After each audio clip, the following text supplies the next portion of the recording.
Please keep your Bibles open. We didn't read the whole 5 chapters. Don't want to be here all day. We're going to be looking at these 5 chapters of the book of Job.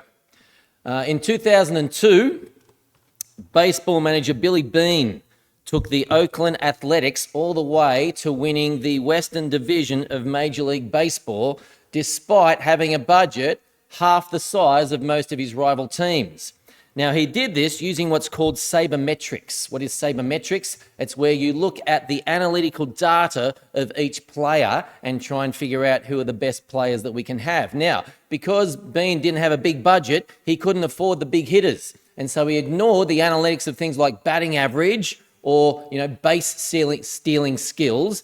And he looked solely at whether a player got onto first base or not. And so with his analytics expert, Peter Brand, Billy Beane put together a team of very undervalued players based solely on getting on base. Now, the Athletics went on that season to break the American Baseball League winning streak of 19 straight games. They won 20 games in a row that year. The following year, the Boston Red Sox started using Billy Beane's sabermetrics system, and the year after that, they went on to win the World Series and break like a 60 or 80 year drought or something like that. Now, throughout the 2002 season, and still to this day, there is widespread debate over sabermetrics in baseball. And the debate is, how on earth did that work? Right? How on earth did that work? For both the Athletics and then the Red Sox, to field teams with no superstars, no big hitters, but those teams went on to win more games than all the other teams, it should not have worked. It's actually such an amazing feat that they made a movie about it, a Brad Pitt movie called Moneyball, if you want to look it up. Now, the reason I tell this story is because this same question is what this passage leaves us asking today. Our passage leaves us asking the question, how did that work? How did that work? So, we're closing out our series on Job today. I'm going to turn this off. Oh, that one's out of battery, sadly. Looking at the book of Job today, and the passage we're looking at, chapters 38 to 42, Dean's got it, Renzo, is my second favourite part of the whole Bible. So my favourite part of the Bible is Revelation 4 and 5. Same reason. The reason I love Revelation 4 and 5 is because it gives us one of the best, most glorious pictures of God's glory. And we get the same in this passage today. Job 4 to 5, these 5 chapters outline for us the incredible power, the incredible majesty, the incredible creativity, the incredible glory of God. And it does it in such a way that I personally think every Christian should read Job 38 to 42 at least once a year. It is an amazing passage. But the thing that is striking about this passage is that ever since chapter 3, Job has been calling out to God for an audience with God to speak to him and tell him, why am I suffering? Why are you allowing this suffering? It's been horrible suffering we've seen over the last couple of weeks. And look, Job is not alone in wanting an answer to this question. Many years ago, there's a guy by the name of Stephen Fry. He's a very famous atheist, and he was once asked, what would you say to God if it turns out that you're wrong and there is a God and you have to stand before him one day? And his answer was, quote, kids with cancer. What's all that about, God? All right? This is a big question. Why does God allow suffering? And Christians ask that question too. I mean, as Christians, we believe God is in complete control of the universe and is infinite in love. In fact, the bigger your understanding of God, the bigger your questioning over suffering should be.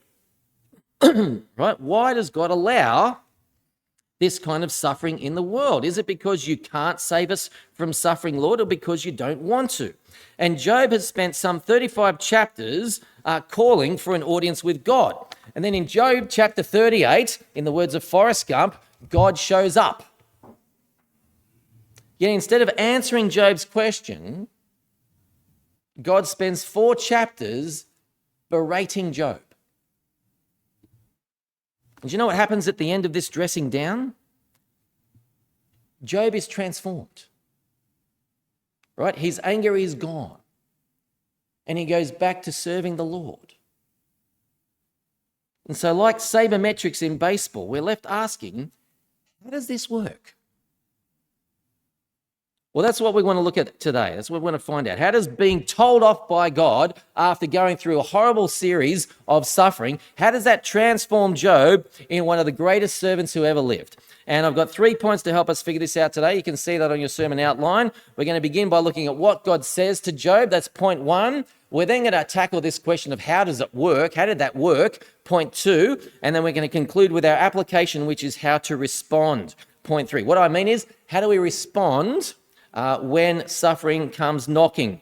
And I thought we would, since this is the last sermon in the series of Job, I thought I'd open up for questions. We'll see, we won't go for too long, but if there's any questions about suffering in general, you can ask and I'll see what I can do at the end. Now, as we jump in, can I say, for one, I'm very sad we're leaving the book of Job. It has exceeded my expectations. It's been a great book, but we're going to finish on a high by looking at God's answer to the question of suffering. And if you've got your Bibles open there, page 832, our passage begins with these words. Job 38, verse 1. Then the Lord spoke to Job out of the storm. Now, the Hebrew word for storm there is it's literally the word tempest. God spoke to Job out of the tempest. There's a lot of people today that go, look, if only God would reveal himself to me, then I would believe in him. Well, be careful what you wish for, because God has a habit in the Bible of showing up in a category 5 hurricane. But that's not what's really terrifying about this passage. What's really terrifying about this passage is what God then does and what he doesn't do. Now, we're going to start by looking at what he doesn't do. There are 2 things God doesn't do. First is, he doesn't give Job an explanation for his suffering. Right? Job has been begging for some 35 chapters to be able to argue his case before God because he's saying this suffering seems unwarranted. But the book of Job ends with Job never being told about Satan's little wager with God back from chapters 1 and 2, if you recall that, right? Like, why would God go to all the trouble of showing up in this category 5 hurricane and not give Job the answer he's been begging for? It seems really strange on the surface, wouldn't you say? The second thing God doesn't do is comfort Job.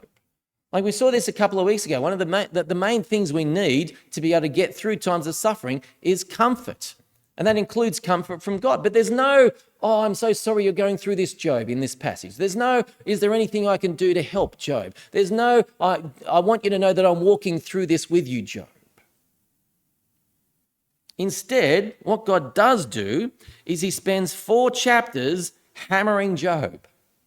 And he starts straight out of the gate. Have a look at verse 2. Who is this that obscures my plans with words without knowledge? Brace yourself like a man. I will question you and you will answer me. Now, this guy has suffered more affliction than almost any other person in human history. And God's first words are, stand up and act like a man. And then he asks Job a series of questions. And these questions all have a single theme. There's one theme in this whole section.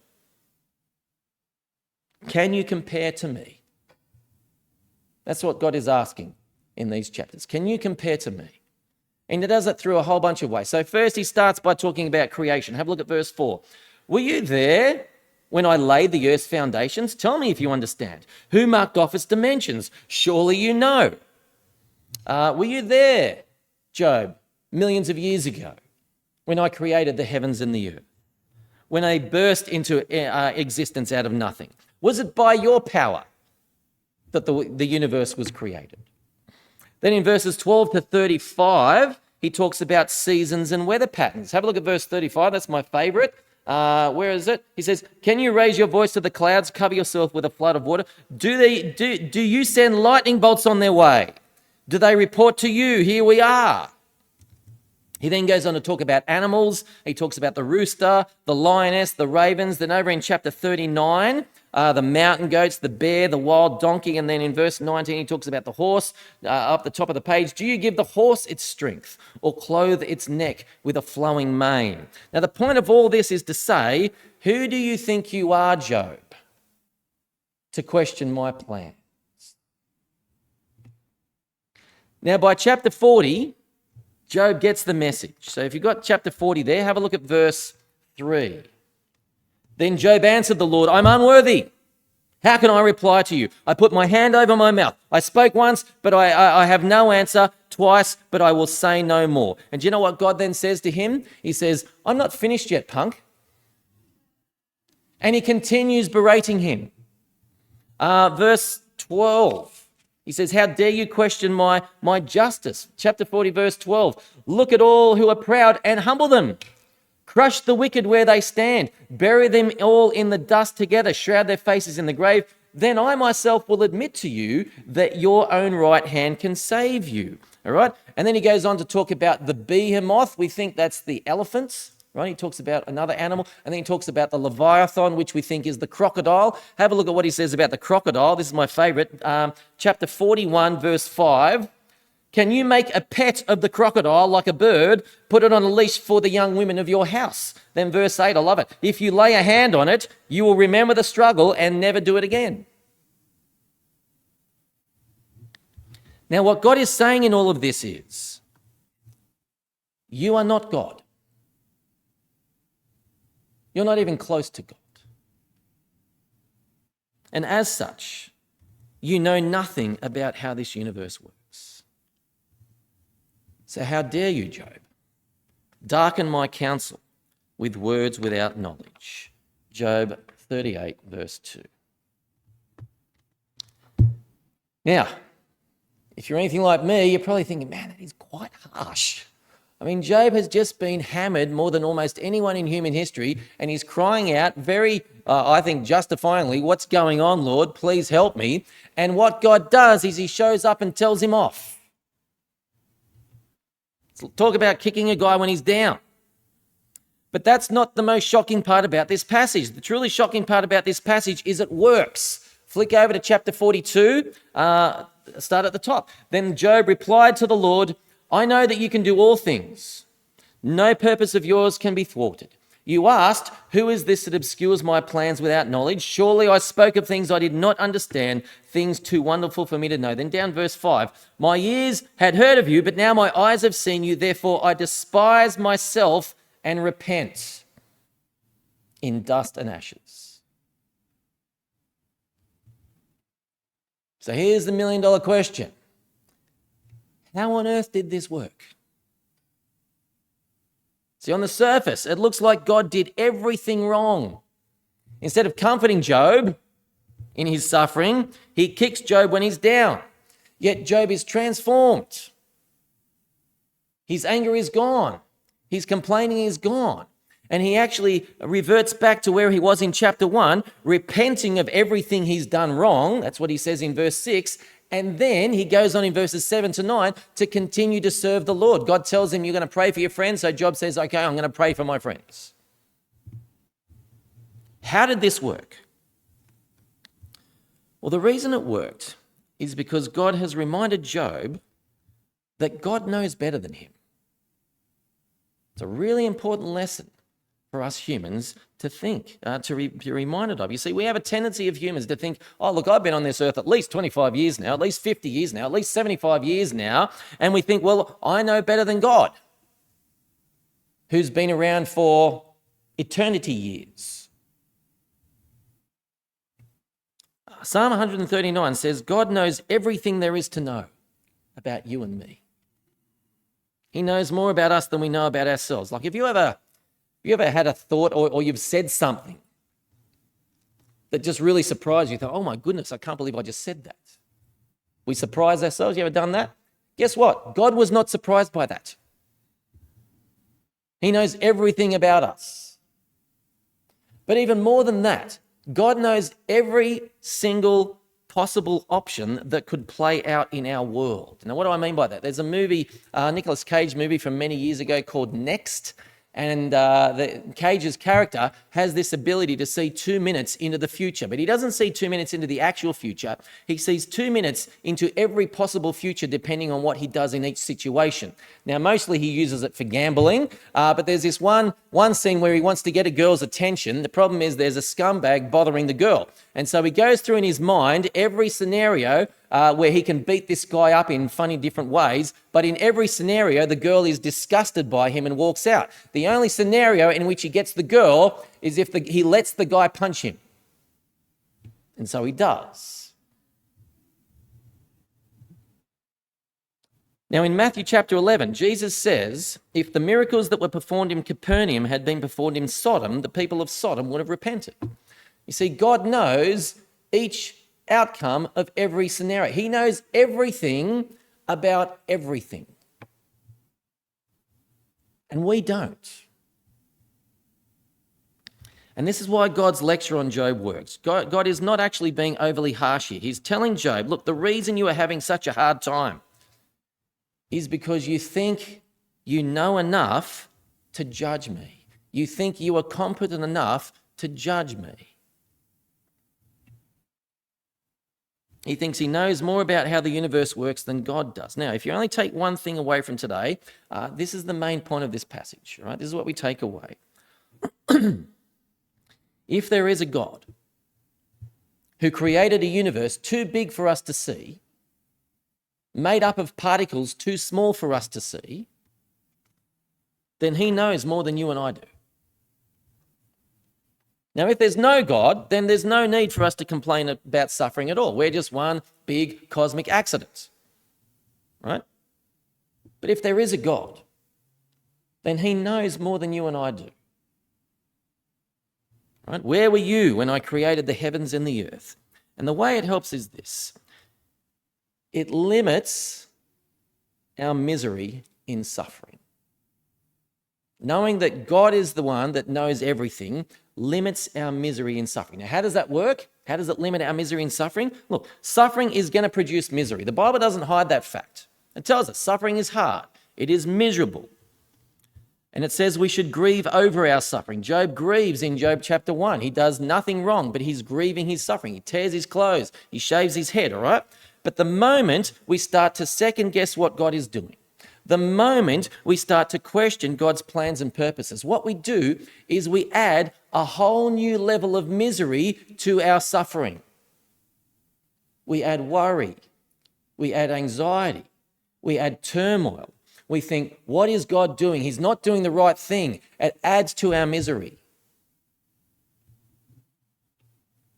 We sit there thinking to ourselves, look, if only God would do things my way, then the world would be much better. See, what Job does in chapter 42 is he stops questioning God's plans and instead just rests in the fact that God is in complete control and God is infinite in love. And that's why it works. But this leaves one more question. How does resting in God's complete control and God's infinite love, even when we're in the middle of suffering, how does that help us? Well, I've got 5 pieces of application for today, believe it or not, to show how Job responds, therefore how we should respond to Job chapters 38 to 42, right? 5 things we need to do. Number 1, we cannot preach chapters 38 to 42 to someone in the wheelchair. Now, maybe God can come along and tell Job off in the midst of his suffering. He's God. But if there is someone sitting in front of us in tears, saying to them, where were you when God created the heavens and the earth, is probably not going to be too helpful. But here's the thing.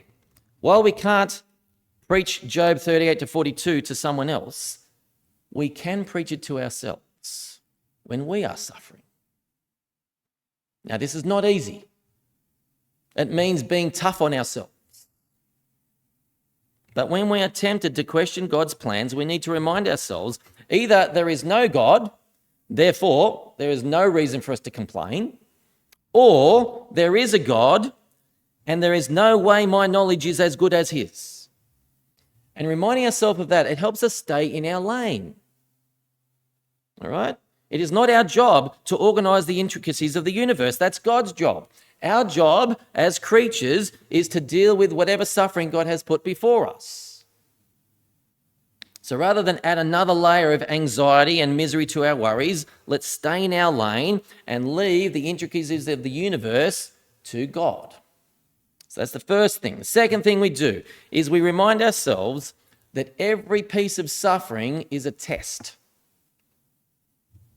Right? If God is in complete control and if God is infinite in love, what that means is no matter why the suffering comes, and we looked at all the different reasons why suffering comes last week, but whichever one that is, we can be sure that God is using this piece of suffering for our good. All right? Romans 8:28, and we know that in all things, including suffering, God works for the good of those who love him.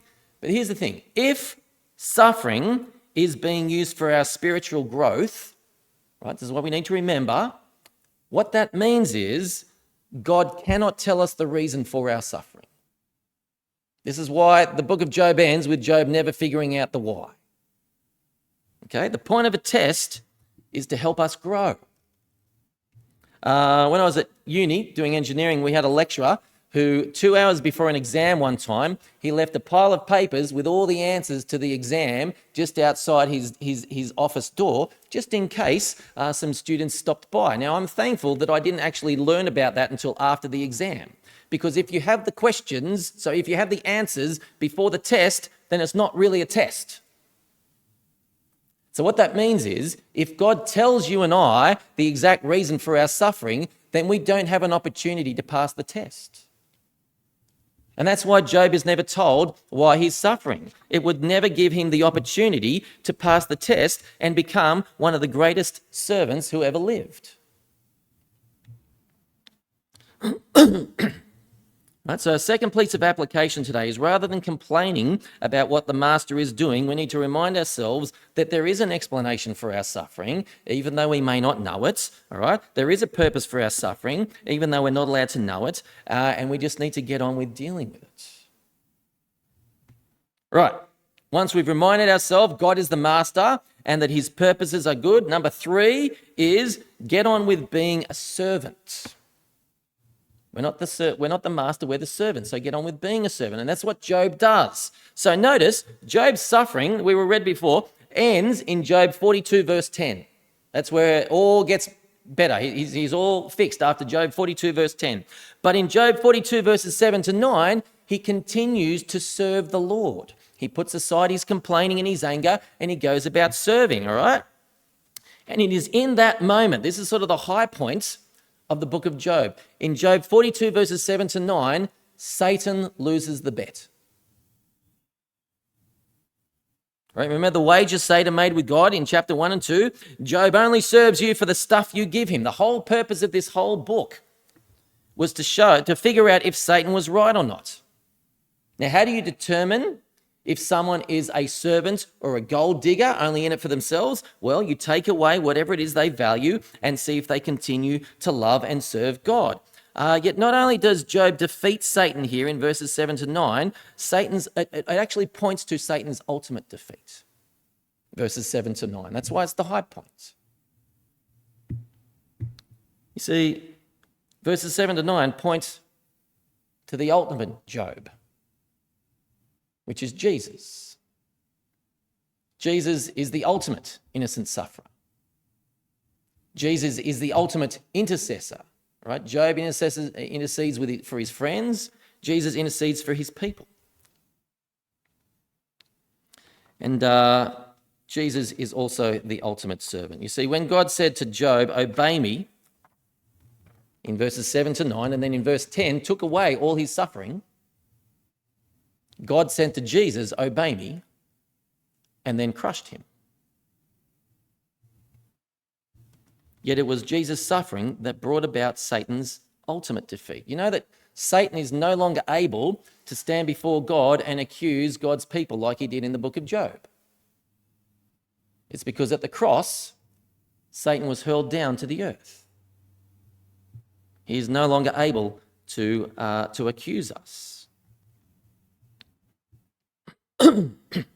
Here's the thing, Satan is further defeated every time we follow Jesus' example of service. All right? Jesus said, I have not come to be served, but to serve. And so every time we serve the Lord in suffering, we are defeating Satan. Fourth thing, don't base your relationship with God on him doing your bidding. In the final season of Young Sheldon, Sheldon's parents go through a series of debilitating, disasters. And the town pastor stops by to see how they're doing and says, look, I don't want this to cause you to walk away from the Lord. And Sheldon's mum is probably the most evangelical, godly Christian on television. She's quite an amazing woman. But she says, it kind of feels like the Lord is walking away from me. Now, friends, the only reason we're ever tempted to think that we've been cut off from God is because we base our relationship with him on whether he's serving us or not. So, of course, we're going to have a lousy relationship with him if he's not snapping to our call. So how do we avoid that? Well, we avoid basing our relationship with God on him being the servant. Right? We're the servant.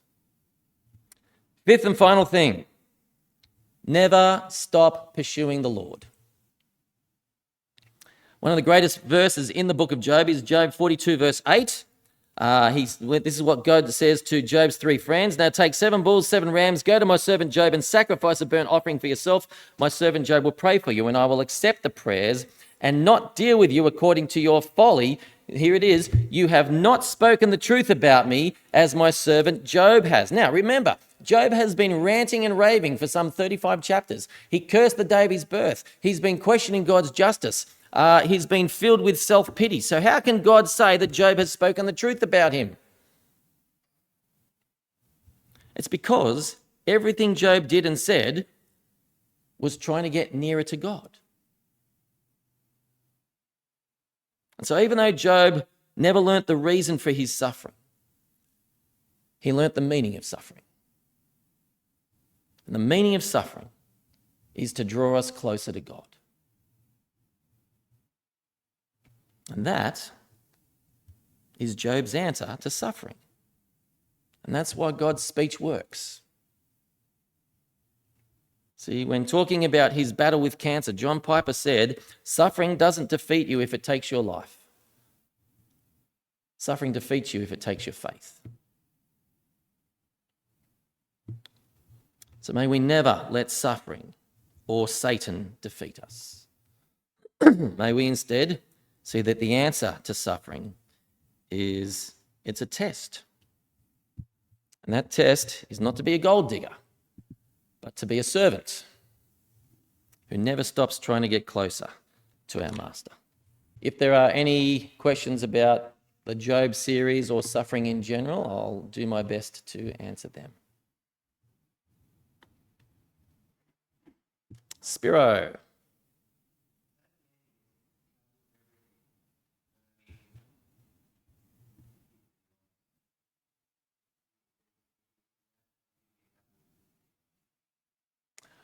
Is there any significance in the fact that Job got double his material possessions but not double the kids he lost? Not sure. Yeah, there's a couple of ways I could go. You need probably another couple of wives if you're going to have 20 kids. But I'm not sure, sorry. Look, every kid is a blessing. He was blessed with 10 more beautiful children and he had, his first children. I'm not sure though, sorry. Do you have any thoughts?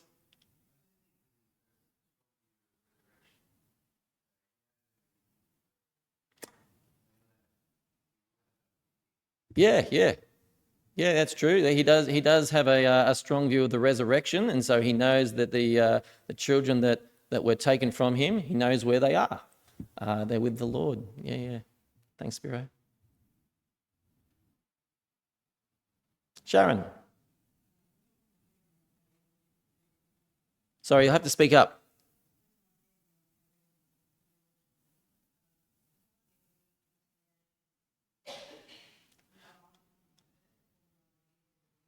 Okay, so you're giving us a specific example of suffering, so some struggles with your family. Will you get reconciliation in this life or the next?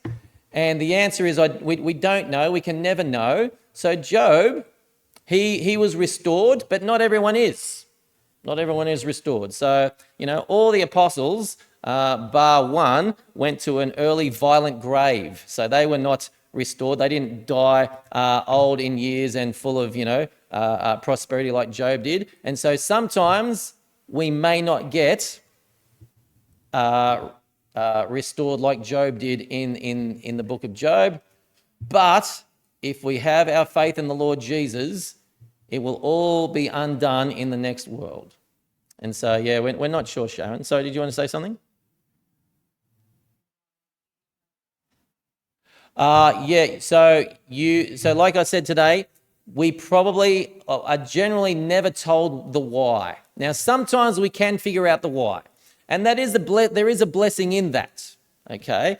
But every bit of suffering in our life, God uses as a test to draw us closer to Him and make us stronger Christians. And if we're told the answer to the test, then it's not a test. And so that's why Job is never told in the book. Yeah. Anyone else?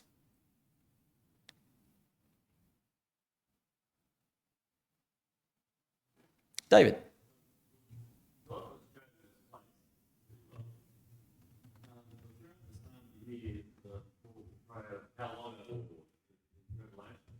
Yeah. Yeah. Good question. So Dave's question is, Job was calling out what's going on, and God comes along and basically gives him a dressing down. But the psalmists also call out, "How long, O Lord? Is that right or wrong?" And so this is what I tried to say is, it's not wrong to cry out those things to God. Actually, there's actually some parts in the Psalms that are incorrect doctrine. So one of the psalmists says, "Turn your face away from me, Lord, that I might have some relief." Now that's actually theologically incorrect. All right, having God's face turn away from us does not give us relief. It gives us increased suffering immensely. But the psalmist allows that psalm tells us that God allows us to pour out our unfiltered emotions to God. He actually wants our unfiltered emotions. But when we do that, God will remind us of what life is like. And so in Job 38 to 42, yes, God sounds like he's being harsh, but really what he's doing, he's reminding Job that you're not God. And so the best thing you can do, Job, and I know this, this is God speaking. God says, "I know this, Job, because I know everything. The best thing you can do is rest in the fact that I am God and you are not." And that's the best thing we can do in those times of suffering. So yes, call out to God, even in your unfiltered emotions, but do so in a way that you're trying to get closer to God. That's the key. Like even when Job said the wrong things, God says he spoke right of me because through that he was trying to get nearer to God. And if that's what we're doing, we're on the right path. Yeah. Nico, what if you can't get past the unfiltered emotions? Yeah, good question. Good question. What I would say is, I don't think that's where the Bible leaves us. So my understanding of the Bible is we should be able to, but you might need help. So you keep praying and keep asking for God. That's the help number one. Find a good Christian friend and talk it through with them. But you might actually need counselling. All right. So counsellors are people who have spent a lot of time understanding how human emotions and thought patterns work, and they don't know everything. All right. But they can help us in certain situations and scenarios to hopefully be able to get past those unfiltered emotions. So, yeah, I don't know. My theology says we should be able to, but it's not easy. Yeah. Maybe one more question. Saskia.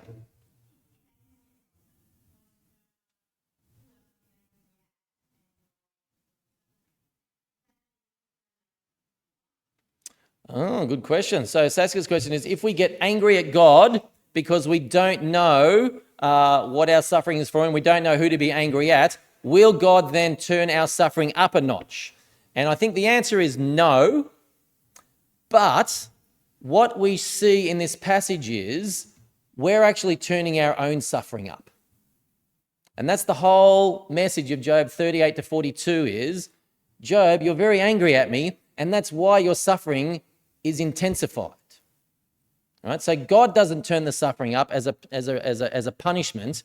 We're actually turning our own suffering up. The way to deal with suffering is to draw closer to God, and that actually lowers our suffering if we get nearer and nearer to God. Yeah. Good question. Thank you. All right. Well, we'll call it close there.